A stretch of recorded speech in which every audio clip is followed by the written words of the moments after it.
Pour que ça bouge, un espace d'échange et d'apprentissage entre jeunes, pour les jeunes. Pour que ça bouge, des reportages, des chroniques et la bonne ambiance pour les jeunes. Pour que ça bouge, un environnement décontracté autour des thématiques discutées par des jeunes assistés d'un consultant. Pour que ça bouge, c'est tous les mercredis à 16h sur la 94.3. Ça va bouger sur Radio Cotonou.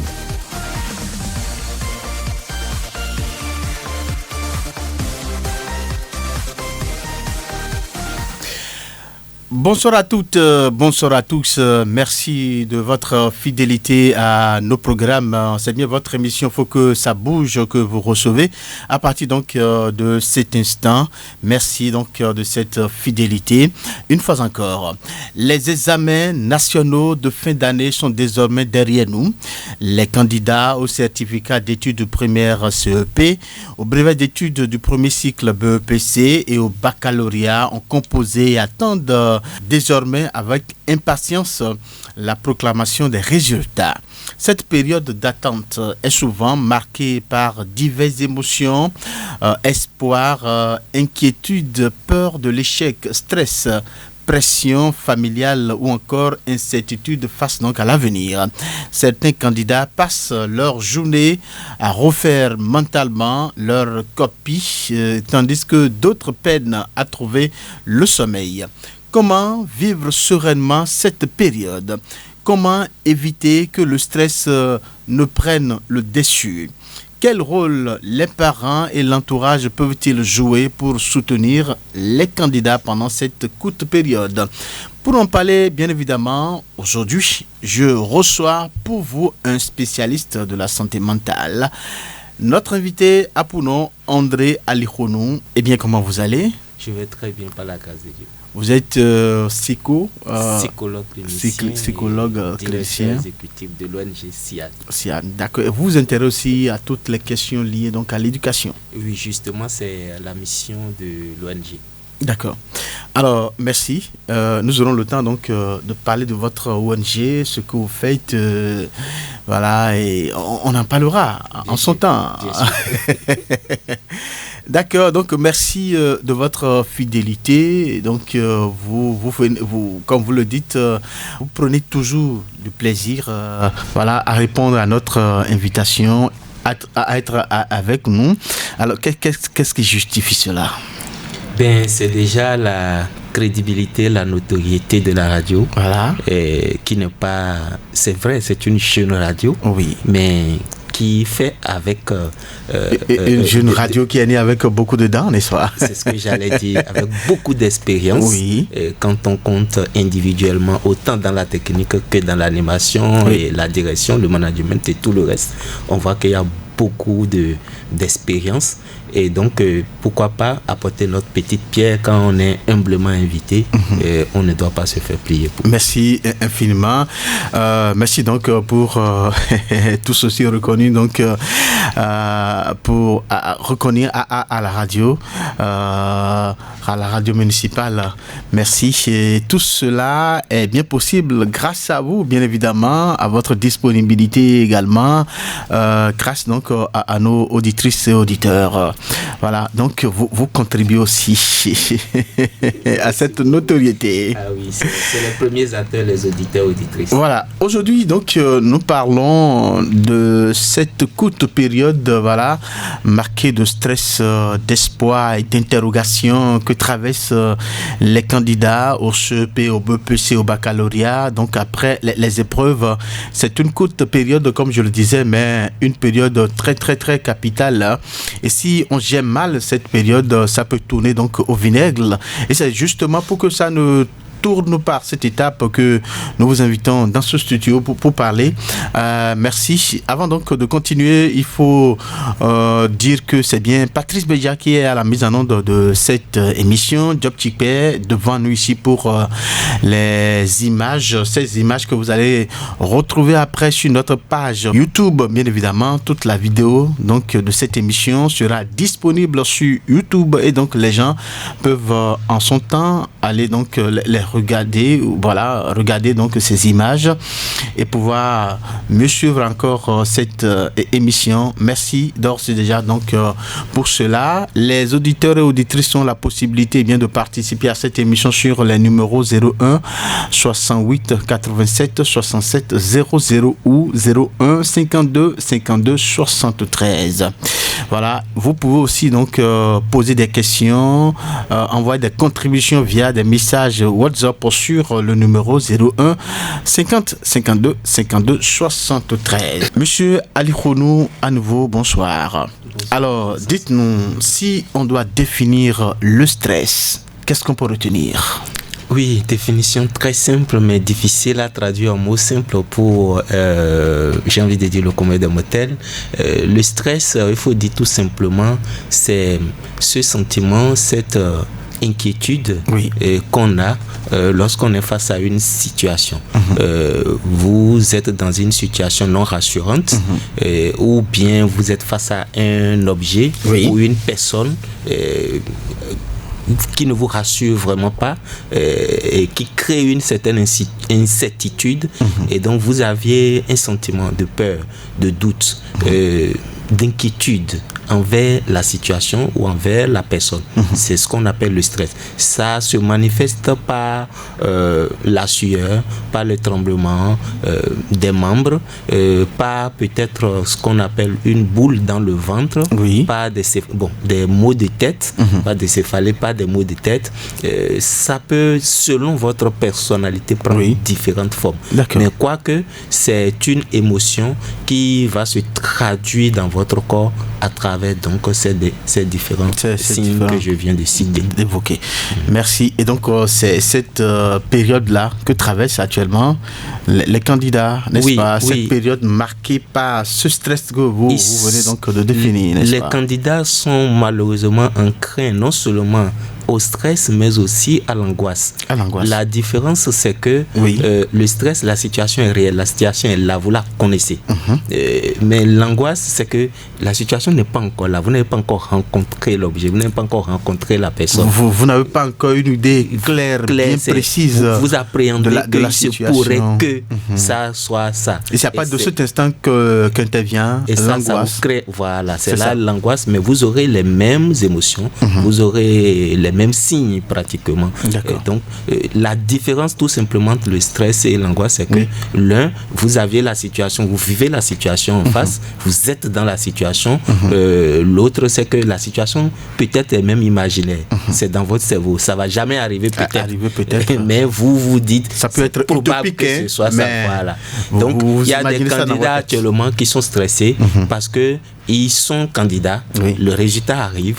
Mais tel que le résultat va se présenter, comment ça va se présenter? Il y en a qui vont angoisser fortement par rapport à leur échec, alors qu'ils n'ont pas encore échoué.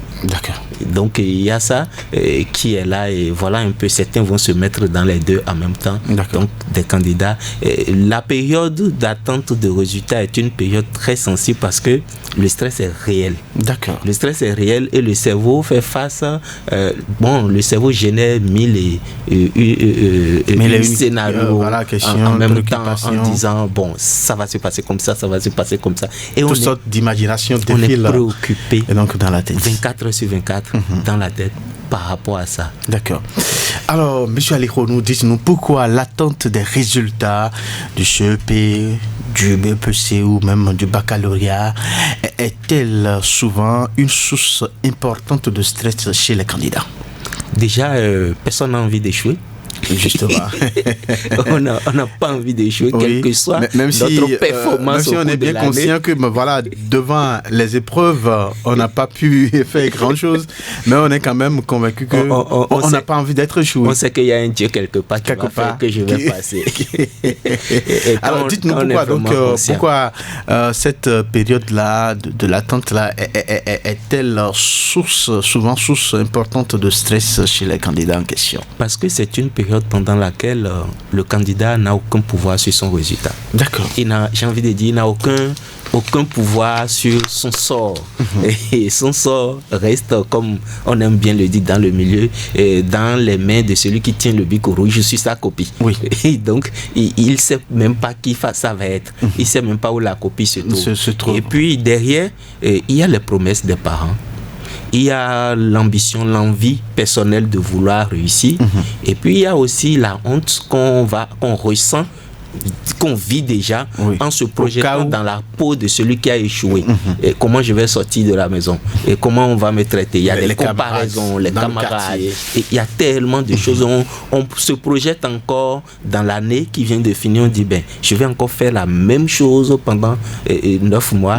On n'a pas envie de recommencer. Même trajet. Et je vais encore me retrouver. Et puis encore, je vais me retrouver avec, entre guillemets, mes petits frères, ceux qui vont quitter la classe inférieure pour venir me rejoindre. Quel va être mon comportement? Personne n'a envie de vivre cela. Donc tout ça, la mise ensemble, fait que l'enfant est stressé. Et voilà qu'il n'a aucun pouvoir sur son sort. Si on pouvait lui donner le bâton magique pour dire décide, il va se mettre dans la classe supérieure, il va se donner l'examen. Voilà que c'est pas le cas. D'accord. Est-ce que vous pensez que ce stress-là ressenti par les candidats est-il normal? C'est obligatoire. C'est normal. Tous on l'a ressenti. Pour tous ceux qui sont allés à l'examen une fois, ils ont tous ressenti ce stress. Donc c'est normal. C'est normal.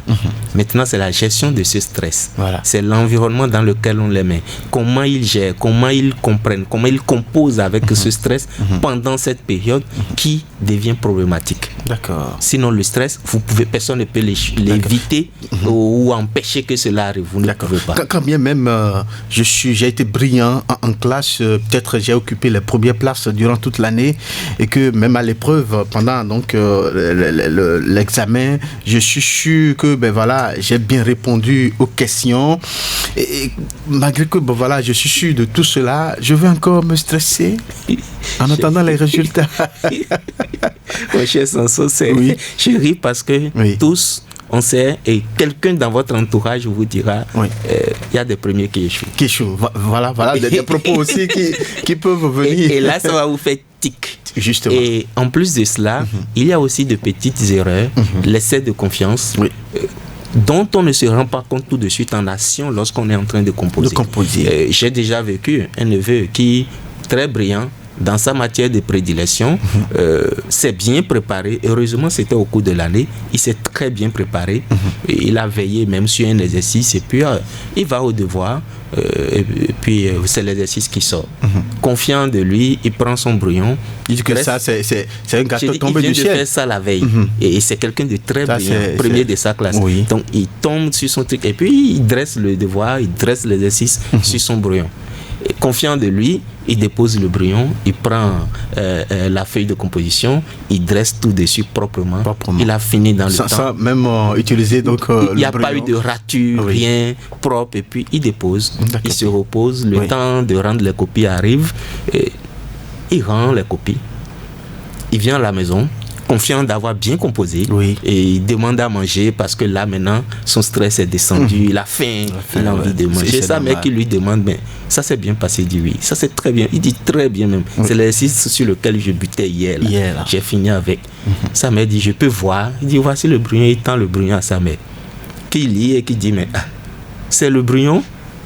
Il dit oui, c'est le brouillon. Lui, il s'occupait à se servir à manger. Et la mère dit, mais tu es sûr que c'est ton brouillon qui est propre comme ça? Il dit oui, maman, c'est le brouillon. Elle dit, c'est le brouillon.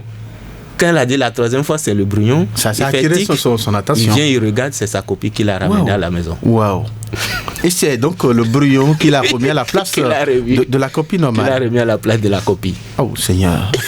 Seigneur. Vous imaginez quel serait son état en ce moment précis? Il n'a plus mangé. C'est bien normal. Il n'a plus mangé. Oui. Pourtant, il avait faim tout à l'heure.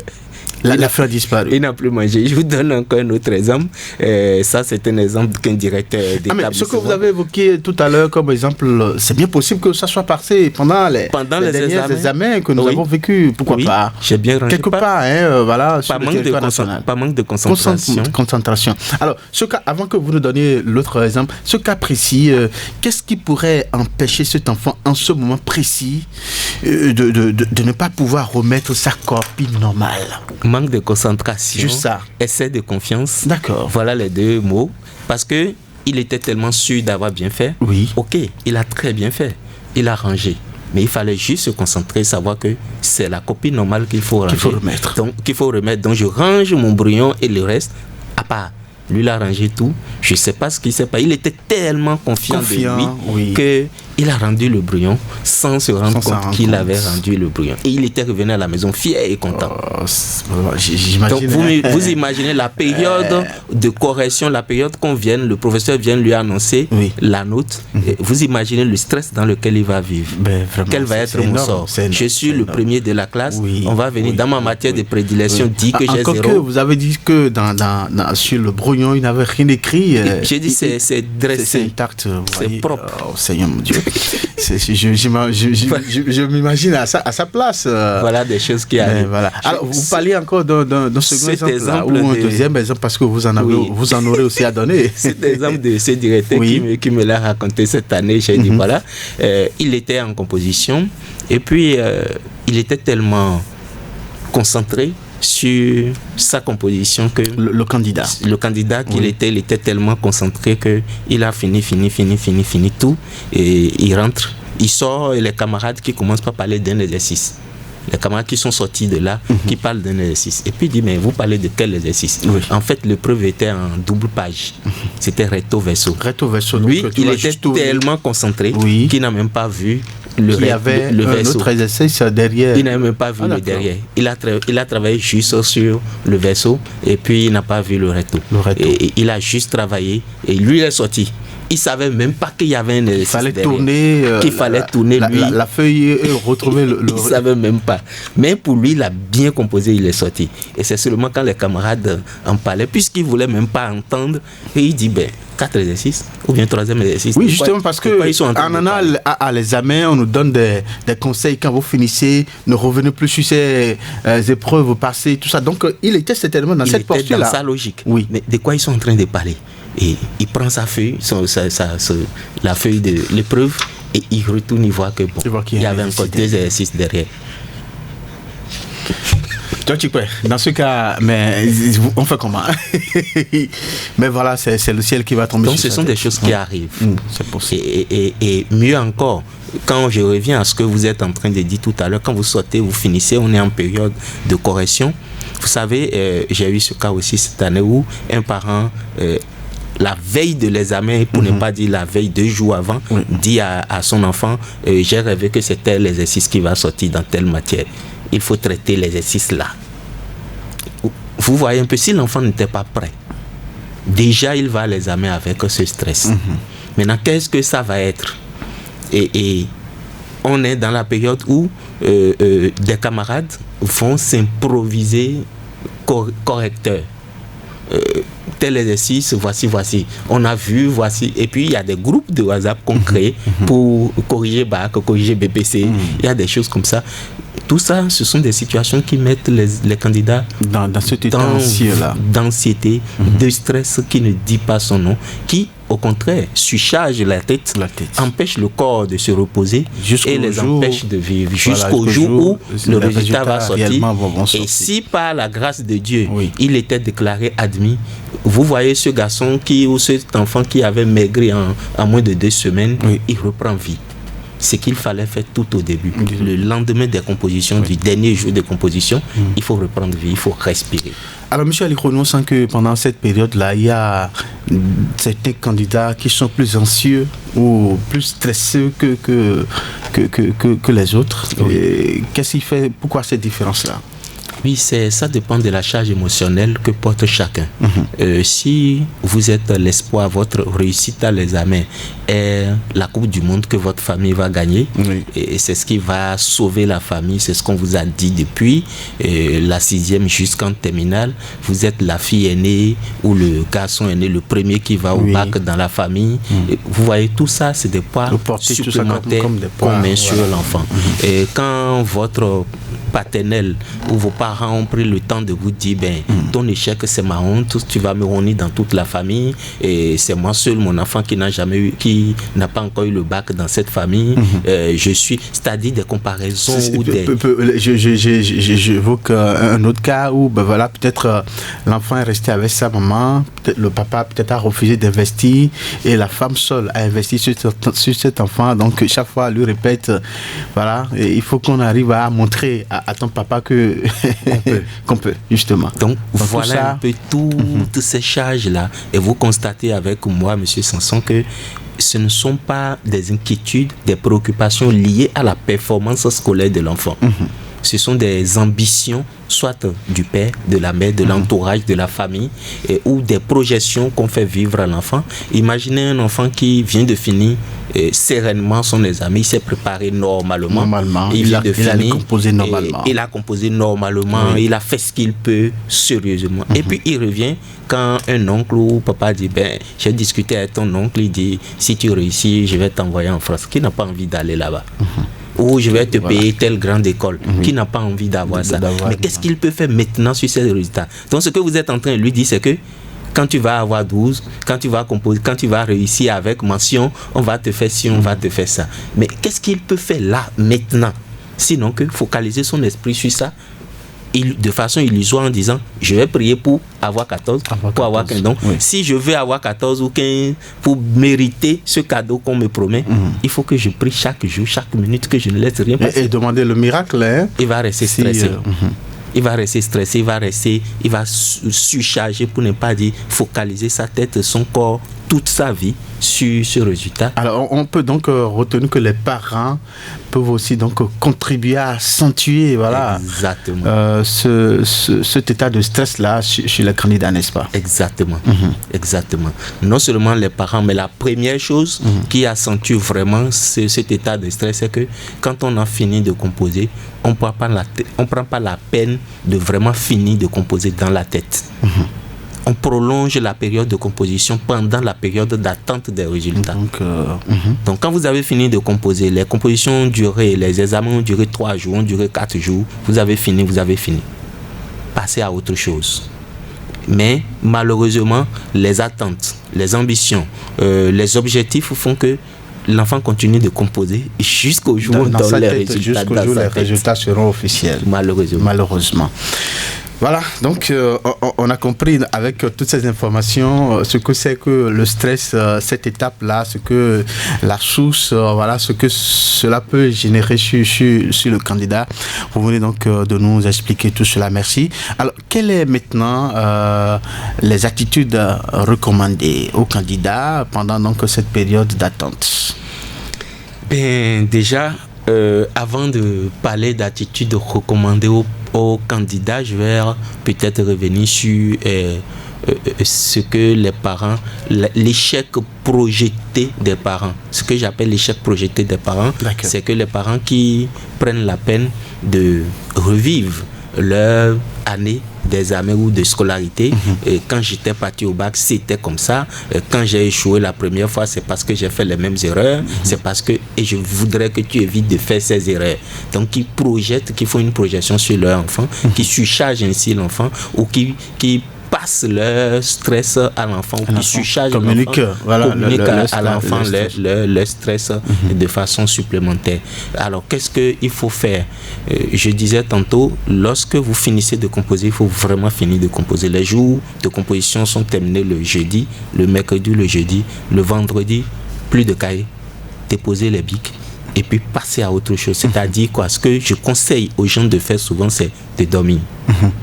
Apprenez à dormir, à récupérer, respirer, dormir, manger, prenez soin de vous, faites le sport, faites 2 activités, faites le sport pendant 2 jours, pendant 3 jours au plus. Après les examens. D'accord. Et maintenant, après les examens, quand on a fait 48 heures, 72 heures pour dormir, manger, sport, bien se laver parce que c'est important aussi, vous revenez maintenant à la réalité. Les compositions sont finies. Et vous faites le bilan de cela. Comment est-ce que ça s'est passé de façon réelle? Et là, un parent vient.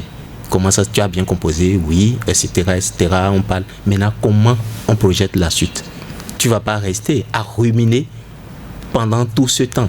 Donc, comment tu occupes ton temps? Il faut maintenant faire un petit programme pour occuper le temps. Alors, la petite période que vous avez décrite tout à l'heure, juste après les examens, il faut dormir, manger, passer à autre chose. Cette période va servir à quoi? Ça va servir à récupérer, à refaire les forces de l'enfant, à rééquilibrer l'enfant et à le préparer pour mieux acquérir ou pour mieux accueillir les résultats. Les résultats, d'accord. C'est très important parce que quand il finit, vous savez, quand on prépare les examens, on s'investit énormément. On fait des sacrifices. Donc, il a dû sacrifier des jours et des heures ou des mois de sommeil. Il a dû sacrifier des énergies. Il a dû s'épuiser. C'est le lieu pendant son 12 heures, si possible pendant une semaine, si ce n'est pas trop, de récupérer un peu. Il peut pas tout récupérer. Malheureusement que cette période est déjà passée parce que les examens sont les résultats certains vont tomber d'ici là donc pour le CEP 3 jours 48 heures après l'examen, ça c'est déjà passé. On va se concentrer sur ce qu'il y a à faire, le peu de mois qui reste aujourd'hui qui nous sépare des résultats surtout. Tout de suite il faut éviter que votre enfant reste à ruminer ou à redouter le jour de l'annonce des examens. Donc il faut l'occuper. Et des résultats, pardon. Il faut l'occuper. Il faut l'occuper sainement. Il faut l'occuper bien. Il faut passer. N'ayez pas peur de lui demander. Et ça, je demande aux candidats. Lorsque vous avez peur, vous redoutez un peu l'examen, parlez à un adulte. Parlez à une personne proche. Dites-lui, j'ai un peu peur des résultats.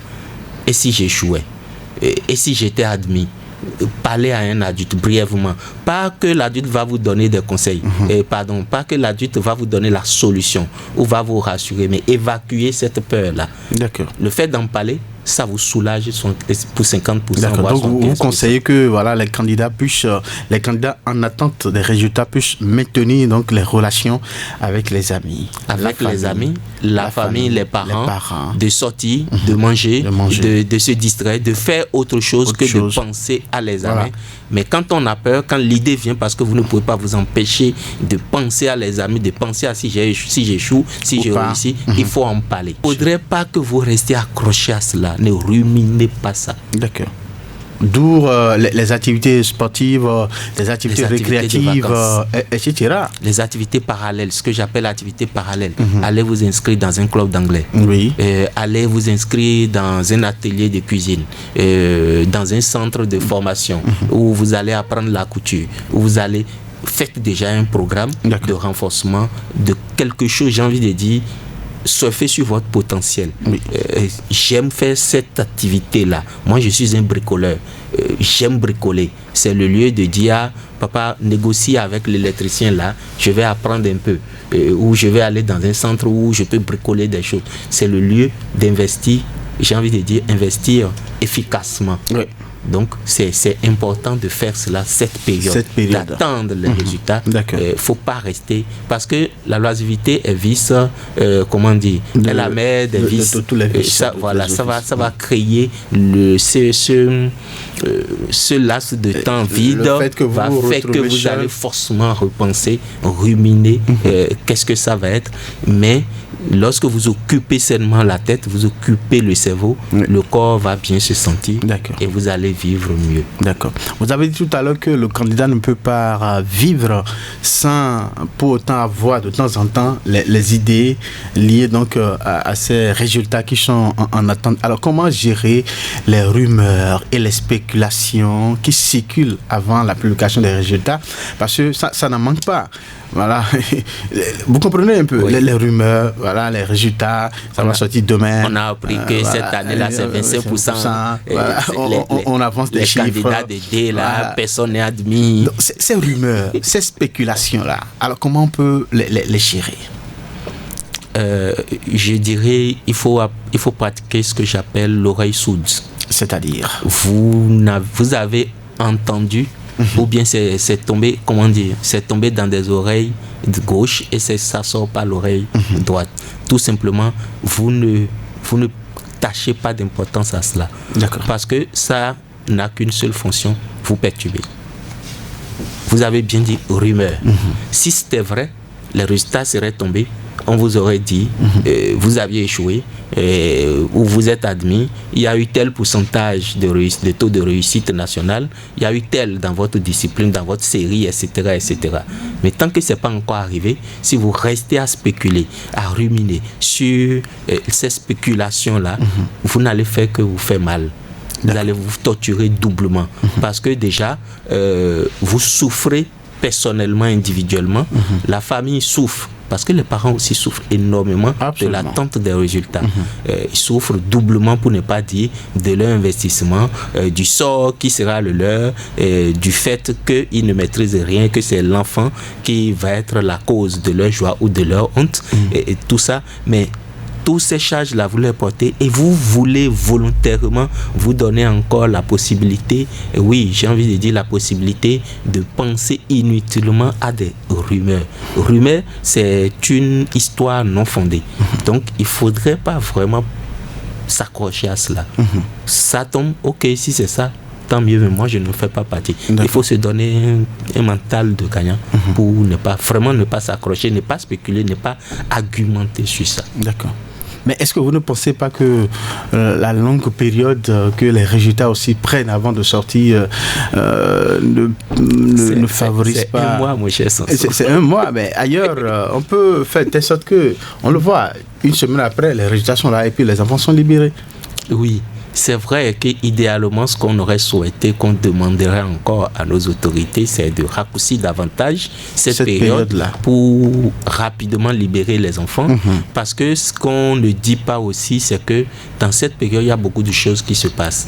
Je le dis souvent, on me dit, est-ce que tu n'es pas un peu trop alarmiste? C'est une période pendant laquelle le stress peut tuer l'enfant. Tuer, je vais dire physiquement ou émotionnellement.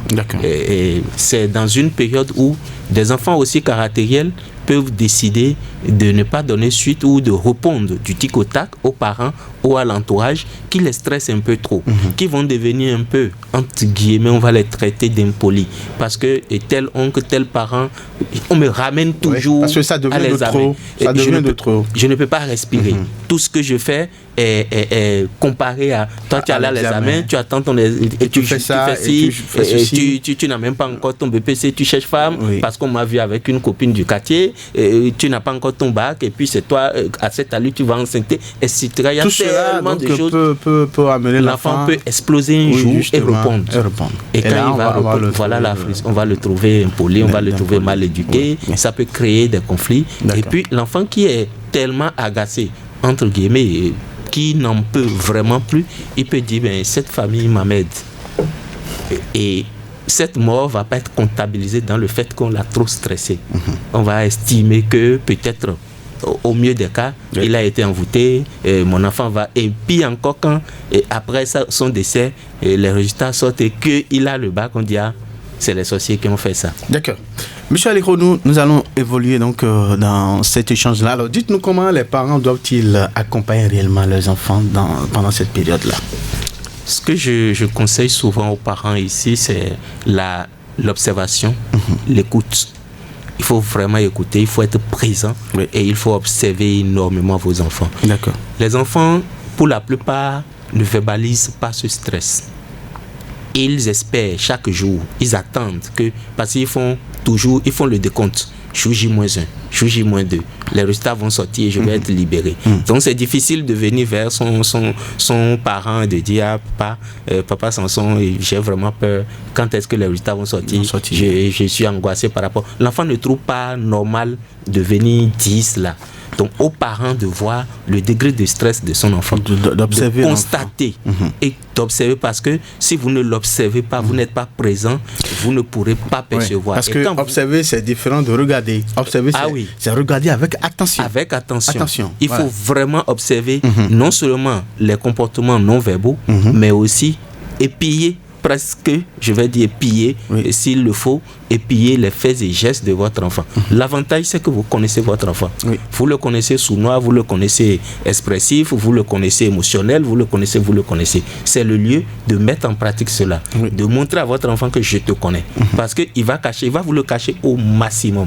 Donc, ce sera à vous de lui montrer que vous le connaissez. Vous savez ça, vous savez qu'il stresse un peu trop. qu'il en fait un peu trop. Et là, vous venez maintenant lui montrer que, mon fils, quel que soit ton résultat, tu demeures notre enfant. Bien sûr. Nous tous, on veut que tu réussisses. Mais c'est pas en stressant comme ça que tu vas changer quelque chose à la nôtre là-bas. C'est pas toi qui corrige. Donc, nous, on est là. Viens m'aider à faire ci, viens m'aider à faire ça. D'accord. Vous l'occupez. Okay. Donc, vous êtes là.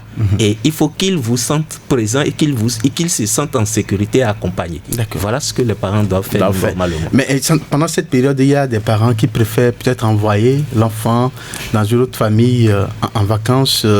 Est-ce que vous pensez que c'est une bonne attitude à avoir, ou bien il faut plutôt que l'enfant reste en famille jusqu'à la sortie des résultats? Non, c'est possible que l'enfant aille en vacances. Il n'y a pas de souci à cela. Toujours est-il qu'il faut s'entendre avec ce dernier et informer aussi le parent chez qui il va, qui accueille. Et quoi qu'il sera, quoi qu'il en soit, c'est que oui, le changement d'environnement va beaucoup l'aider, ça c'est clair. Si cet environnement est amoindrir un peu les effets de ce stress-là. Parce qu'il s'est déplacé, le temps de s'adapter à cet environnement, s'il ne connaissait pas l'environnement, ou même s'il connaissait l'environnement, le temps de s'adapter, de reprendre ses habitudes de cet endroit, ça va l'aider. Ça c'est forcé, mais ça n'empêche pas ou ça n'annule pas l'observance parentale, ça n'annule pas l'écoute parentale. Donc vous allez déléguer votre pouvoir d'observance ou d'écoute aux parents qui accueillent. Il faut être clair avec et rester en contact pour savoir comment est-ce qu'il va. Si c'est chaque 3 jours, appelez-le, discutez avec lui, mais pas pour revenir sur comment tu te sens par rapport aux résultats. Non, il faut rester neutre. D'accord. On fait tout pour ne pas le rappeler ou ne pas le renvoyer à penser aux résultats. D'accord. Alors, un enfant qui se montre particulièrement inquiet, parce que des enfants de gens, il en existe. Oui. Voilà, sont tellement... Il va s'enfermer. Voilà. Il va refuser à cet enfant, de manger. De façon particulière, là, exceptionnellement, là, qu'est-ce qu'on peut lui dire? Comment on peut le garder? Comment on peut l'entretenir? Voilà, pour qu'il reste véritablement sans trop de stress jusqu'à la sortie de ses résultats. Et sans trop de stress, non, pour élaborer mieux son stress, peut-être pour s'investir autrement. Sinon, l'enfant qui est trop stressé par rapport à son examen, vous allez le voir, il va avoir un trouble dans son comportement alimentaire, dans son habitude de sommeil. Il va avoir un trouble même sanitaire, c'est-à-dire l'habitude aller sous la douche, prendre soin de lui, laver ses habits, participer à la vie de la maison, manger, rire, tout ça là, ça va prendre un coup. Il va peut-être se replier sur lui-même, il va rester avec beaucoup de désintérêt devant la télé ou devant son écran, devant son téléphone et tout ça, mais le plus de temps, vous allez le voir renfermé sur lui-même, dans sa chambre, dans le noir. Cet enfant, et quand c'est comme ça, qu'est-ce qu'on peut faire? Cet enfant, il faut le sortir de ce trou noir. En faisant quoi? En le sortant, comment je vais dire, en l'appelant, en s'approchant de lui, en discutant avec lui, en lui proposant des activités, en lui proposant des choses, mais vous allez le sortir vous n'allez pas utiliser un peu trop, il faut y aller avec la main forte. J'ai dit la main forte, c'est-à-dire vous allez le forcer un peu à sortir de là, avec un peu d'autorité. Faut pas, parce qu'il est déjà très nonchalant, il n'a plus envie, entre guillemets, de vivre, il met sa vie en stand-by, en attendant le résultat. Il faudrait que vous ayez des choses concrètes. J'ai dit n'importe quoi. Voilà, aujourd'hui, André, tu vas m'accompagner à faire ci, à faire ça, à faire ça. Vous lui donnez des responsabilités claires et vous insistez pour qu'il le fasse. Et donc, vous l'aidez à sortir de là forcément. D'accord. Et si vous le laissez dedans en jouant, entre guillemets, c'est pas le lieu de faire les papas ou les mamans gâteaux. D'accord. Ça va être difficile pour l'enfant de sortir. D'accord. On va aborder maintenant comment il faut gérer les résultats, que ce soit positif ou négatif, comment il faut les gérer. C'est important aussi. Voilà. Alors, mais en attendant, je voudrais que Patrice nous permette de recevoir un ou deux intervenants. Et puis on revient pour décortiquer cette partie de l'émission, comment gérer l'après. Voilà, il y a un premier auditeur qui s'est installé, on va le recevoir. Bonsoir. Bonsoir, monsieur. Oui, bonsoir, à qui avons l'honneur? C'est monsieur Bonaventure Béou, depuis Sainte-Cécile. Bonaventure Béou, vous nous appelez de Sainte-Cécile. Oui, Vous êtes en direct sur Radio Cotonou. D'accord, merci bien. Merci à votre invité. Oui, merci. Il a presque tout dit, mais on va ajouter des tout petits apports. D'accord, allez-y. Dans ces moments de circonstances-là, le rôle des parents est très capital. D'accord. Avant ce stade, avant cette étape, il faut que le parent arrive à connaître l'état de son enfant. C'est-à-dire sa sensibilité, sa fragilité, sa combativité et surtout sa résilience. Ces états de l'enfant va permettre aux parents de savoir comment l'encadrer en ce temps précis-là. Parce que c'est un moment où les enfants ne s'appartiennent plus.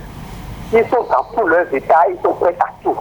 Donc, c'est aux parents qui les connaissent d'avance pourront les encadrer dans de bons sens et leur prodiguer de sages conseils, ne pas les utiliser, ne pas les culpabiliser pour quoi que ce soit. D'accord. Et là, lorsque quel que soit le résultat qui tombera, l'enfant va pouvoir l'accueillir avec sourire et joie. D'accord, merci. C'est mon tout petit apport. Merci infiniment, M. Béou, donc, pour cette contribution. Un autre auditeur, bonsoir. Bonsoir, monsieur Samson. Oui, bonsoir, à qui avons l'honneur? Bernardin Fabi, depuis Maro Militaire. Oui. D'accord, vous êtes en direct. Votre invité. Oui. Bonsoir, M. Bernardin. Oui, comment vous allez? Je vais très bien. Vraiment, merci pour ce détail. Merci. Bon, mon apport, c'est quoi? Vous savez, nous avons le temps qui évolue. Avant, c'est la chicotte. Même pour les résultats, c'est la chicotte. Mais aujourd'hui, nous avons compris que tout est en train de changer et nous allons évoluer avec. Et quand son enfant va à l'examen, avant d'aller à l'examen, il faut le rassurer. Il faut le rassurer et suivre ses études avec lui. Et ce n'est pas au moment où l'enfant va à l'examen qu'on doit faire tout ça. Depuis la rentrée, les notes et autres, tu dois faire ça avec lui. Et quand il va à l'examen, tu le rassures. Et au retour, quand il veut annoncer les résultats, il commence pas à avoir le stress. C'est à toi encore d'être là pour le soutenir, pour le rassurer encore, pour le mettre en confiance. Parce que quand il va tomber malade, c'est toi-même parent qui va s'occuper encore de lui. Donc, il faut être là au début et à la fin. D'accord. Et si ça ne marche pas, on lui dit bon, c'est l'heure de Dieu qui n'a pas encore sonné. D'accord. Et quand ça va sonner, tu vas passer en classe supérieure ou bien réussir à ton examen. D'accord. Voilà. Donc c'est un peu ça. Merci. À vous. Oui, merci à vous également, M. Fabi, donc pour cette contribution. Lui, il a pensé que cette gestion de stress, il ne faut pas attendre seulement la période après les examens. Il faut donc commencer depuis la rentrée. C'est bien ça, la quintessence de son intervention. Nous l'avions dit au tout début, absolument, en disant c'est pas le lieu, mais là maintenant nous sommes dans la période. Voilà. Donc après comment il faut s'y prendre. Voilà, merci. C'est bien 01 68 87 67 00 ou 01 50 52 52 et bien 73 avec donc ces numéros. Vous pouvez donc intervenir, poser des questions à notre invité ou apporter des contributions comme les deux prédécesseurs l'ont fait. Alors, ça se poursuit par ici, Monsieur Alekhonou. On va espérer que les gens vont continuer de nous appeler. Mais là, pour ne pas perdre le temps, on va revenir ici donc, pour poursuivre. À mon humble avis, vous êtes d'accord qu'on puisse aller comme ça, de cette manière? Bien sûr. D'accord. Alors, dites-nous comme là, sans excès d'euphorie. Vous comprenez? Ben voilà, je suis admis. Mon cher Samson, la question est tellement très bien posée, sans excès de folie, parce que c'est l'essai qui crée le problème. Lorsque vous êtes admis et que vous ne contrôlez pas votre joie, je dis, je ne le souhaite pas. Dans votre élan de folie, vous pouvez être sur la voie sans savoir que vous êtes sur la voie en train d'exprimer. Si votre école est à côté ou votre domicile est à côté d'un puits, c'est vite arriver à un accident, juste parce que vous avez exprimé un peu trop une joie, oui, normale. Donc, ce qu'il faut faire, c'est de la continence. Il faut savoir mesurer, se maîtriser. Il faut savoir mesurer sa joie. Je vais dire d'abord de la reconnaissance. Il faut avoir de la reconnaissance. Reconnaissance avec et rester reconnaissance envers tous ceux qui ont contribué à ce résultat. À cette réussite. Parce que vous n'y êtes pas arrivé seul. Il a fallu des parents pour être là. Il a fallu des enseignants. Il a fallu une administration, des amis. Des camarades aussi. Il a fallu vous-même. Donc, il faut avoir de la reconnaissance. Et reconnaissance aussi envers Dieu, qui vous a gardé sain et sauf, en vie, en bonne santé, jusque-là. Oui. Et surtout, restez humble. Parce que là où vous êtes en train d'être admis, il y a d'autres qui ont échoué. Il y a ce garçon qui m'a raconté une fois, ils étaient amis depuis la 3e, ils vivaient ensemble. Il paraît qu'il y a quelqu'un. Ce que vous dites, c'est tellement intéressant. Mais on prend celui-là comme dernier auditeur et puis on revient. Oui, auditeur, bonsoir. Oui, bonsoir, Samson. Oui. Vous m'excusez pour le dérangement encore. Ah non, c'est bien Bernard Fabi qui est revenu. Oui, nous avons reconnu la voix. Allez-y, très rapidement. Vous savez, aujourd'hui, par rapport aux résultats, le gouvernement a instauré la consultation sur nos portables. Oui, bien sûr. Si vous avez le jour de la délibération en tête, dites aux enfants de rester à la maison. Vous-même, vous allez consulter, ou bien consulter. Et on va éviter aussi des accidents. D'accord. Écoutez, moi, mon petit qui est allé, mon dernier qui est allé au CP, qu'est-ce qu'il me disait? Il me dit, lui ne vise pas le résultat de je suis passé au collège, mais il vise Bembereke. Vous voyez? Donc c'est un travail qui est déjà fait sur l'enfant. Et lui-même, moralement et intellectuellement, il sait qu'il va réussir. Et il s'est préparé pour ça. Non? D'accord. Voilà. Donc, merci. Si ça n'est autrement, donc on va gérer autrement. D'accord. Mais il sait qu'il va réussir. D'accord. Donc il faut les rassurer et les mettre en confiance. Merci à vous. D'accord. Merci. Oui, monsieur Fabi, donc il est revenu apporter cette précision-là. D'accord, c'est sûr, avant la fin, on va y revenir. Merci. Alors donc, vous étiez en train de décrire... Oui, je parlais de ces deux jeunes amis, et ils sont allés au bac, et puis voilà, il y a un qui était admis, l'autre n'était pas admis. Celui qui était admis, quand il a cherché à savoir le résultat de son frère, et qu'il a appris qu'il n'était pas admis, lui il est venu tout triste, malgré qu'il était admis, il s'est enfermé, il a commencé par pleurer, parce qu'il a, selon lui, il a tellement prié pour que les deux passent. Et l'autre qui avait échoué est resté, il s'est pris un temps, il est resté quelque part, il a pleuré toutes ses larmes, et puis il rentre. Il a appris que son frère est admis. Il rentre pour chercher son frère. Il voit que son frère est enfermé en train de pleurer. Attristé. Et donc il dit, toi ne m'attristes pas davantage. Moi je veux profiter de toi, ta joie. Et toi ne viens pas m'attrister. Et c'est comme ça que ils se sont plus ou moins soudés, complétés. Vous voyez, celui-là, il a mesuré sa joie. Parce que à quoi bon d'exprimer ma joie alors qu'on était 2, 3 à aller, on a tout fait ensemble, mieux encore. Donc, il se disait, c'est comme une victoire à moitié. Il a su mesurer. Mais imaginez qu'il s'en fout pas mal de l'échec de l'autre, de son camarade, de son frère. Il exprimait pas de son camarade, de son frère, frère ami, et qu'il exprime sa joie, avec ça peut créer déjà de la distension parce que l'autre qui est déjà... La relation dans mon groupe. Mais l'autre tout de suite est venu encore le reconforter, lui qui était admis, et l'autre s'est senti c'est accompagné. Une belle image que vous êtes en train de présenter là. Et c'est vécu. Oui. C'est vécu. C'est pas une histoire. C'est vécu. L'autre s'est senti accompagné. L'autre s'est senti... En fait, lui, sa douleur a totalement baissé, et c'est lui qui a porté celui qui était admis. Pour dire, allez, on sort. C'est beau, c'est magnifique. C'était très bien. Oui, c'est magnifique. Donc voilà un peu, quand je parle de réussite, il faut savoir, il faut être reconnaissant. Il faut être reconnaissant, il faut être humble dans l'expression de sa joie. Maintenant, quand c'est de l'échec... Oui, on va y revenir. Quand c'est de l'échec, je voudrais que vous rebondissiez rapidement sur la dernière intervention là. Voilà. Oui, parce que cette innovation du gouvernement a beaucoup contribué Oui, énormément. Et c'est vrai que malgré ça, il y a des jeunes qui vont encore au centre. C'est d'accord pour aller chercher leurs résultats. Mais ce que dit monsieur Fabi est très important. Fabi est très important, très très important.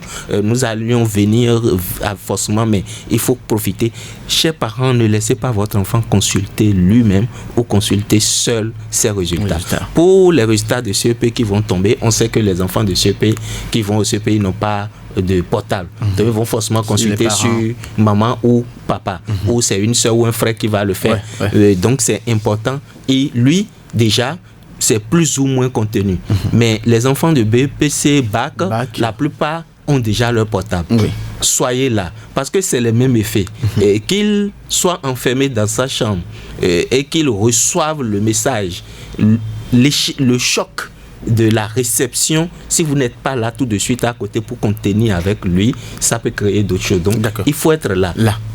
Renseignez-vous du jour avec précision, peut-être de l'heure, mais soyez à l'écoute et faites tout pour que le jour où les résultats vont sortir, qu'ils ne soient pas seuls. D'accord. C'est pour dire qu'il faut utiliser à fond cette nouvelle, cette nouvelle réforme-là, qui consiste à consulter les résultats depuis la maison. Alors, au cas où l'enfant a connu un échec, comment réagir face donc à cet échec-là?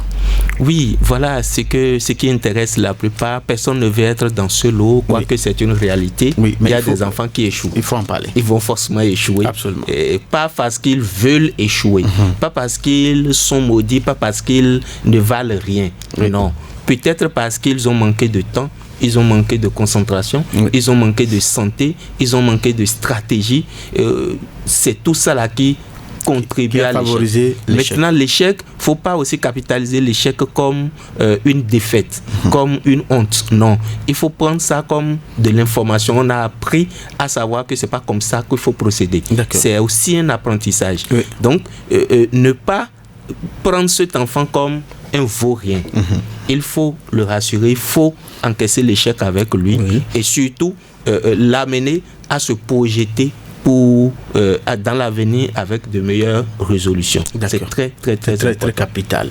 D'accord. Alors, monsieur Ali Khonou, nous égrenons donc la dernière minute donc de cette émission. Alors, quel est votre message ou quel message souhaitez-vous adresser aux candidats qui nous écoutent actuellement ou les parents, les auditeurs qui nous écoutent actuellement? Donc, les candidats qui sont en attente des résultats, très rapidement. Un message global qui... Je dirais tout simplement aux candidats, quel que soit ton résultat, tu es un enfant aimé. Tes parents t'aiment, ta communauté t'aime. Absolument. Ne te laisse pas définir par ces résultats. Parce que je suis admis, donc je suis l'enfant le plus intelligent. Parce que j'ai échoué, donc je suis le rejeton. Non. Reste focus, fais-toi confiance. Seul ton potentiel, seules tes compétences vont t'amener à faire partie des bâtisseurs du Bénin de demain. Et pour les parents, vos enfants ont besoin de vous, surtout dans cette période. L'échec de l'enfant n'est pas comptabilisé. C'est pas une fin en soi. C'est pas une fin en soi. Ça ne définit pas votre enfant. Ça ne fait pas de votre enfant une honte ou un problème de la société. Non. Donc, il faut savoir élaborer, accueillir cela avec lui et l'accompagner. Montrez à votre enfant que vous êtes toujours là, quel que soit. Merci. Merci infiniment, monsieur Ali Khonou, chers auditeurs et auditrices de Radio Cotonou. Notre invité donc nous rappelle que le stress lié à l'attente des résultats est une réaction naturelle. Toutefois, il est important de ne pas laisser cette inquiétude perturber son équilibre de vie. Pendant cette période, les candidats gagneraient donc à maintenir des activités saines, à éviter les rumeurs, à dialoguer avec leurs proches et à garder à l'esprit qu'un examen constitue une étape importante de la vie, mais ne détermine pas à lui seul leur avenir. Monsieur Ali Khonou André, merci d'avoir donc partagé avec nous cette expertise et vos conseils. Chers auditrices et auditeurs de Radio Cotonou, merci d'avoir suivi cette émission consacrée donc à la gestion du stress lié donc à l'attente des résultats des examens nationaux de fin d'année. Patrick Bédia est resté donc à la mise en onde de cette émission. Job Chikpe pour la prise d'image. Samson ok, je suis resté donc au micro principal pour assurer donc la coordination de cette émission. Michel Khonou, merci à tous et à chacun. Au revoir et portez-vous bien.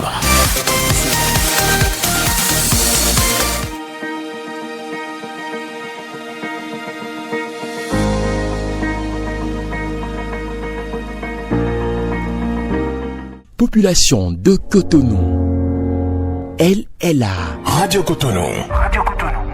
Votre radio est là. Restez désormais câblés sur la 94.3. Radio Cotonou, la voix des Cotonois.